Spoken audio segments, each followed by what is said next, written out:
In primetime news this evening, unacceptable. Chief Justice paints grim picture of court infrastructure island-wide. Why are so many people being swept away by flood waters? Is the focus of a new primetime news special report. And parents shot and killed in full view of students and teachers at a Kingston school. Good evening and welcome to primetime news on air and online at onespotmedia.com. I'm Archibald Gordon. And I'm Janella Precious. A special welcome as well to our viewers on TVJ International in the Cayman Islands. Now with a preview of what's to come in business news, here's Andrea Chisholm.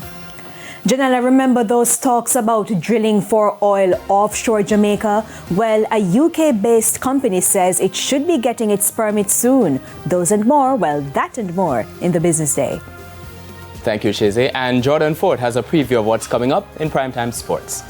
Well, Archie, a couple of crucial contests involving Jamaican and regional teams. First, the Reggae Boys. They're going to battle Honduras in a crucial CONCACAF Nations League tie at the National Stadium this evening, starting at 8. And the West Indies women, they face a must-win situation against England women to qualify for the semi-finals of the T20 Women's World Cup. That and more in Primetime Sports Monday. I wonder what's the weather going to be like at the stadium tonight. Needs to be cool. Romain? Thanks, Janelle. Now, we do have some showers and thunderstorms in the forecast for tonight, much of it along the southern portion of the island, so we are looking out for that.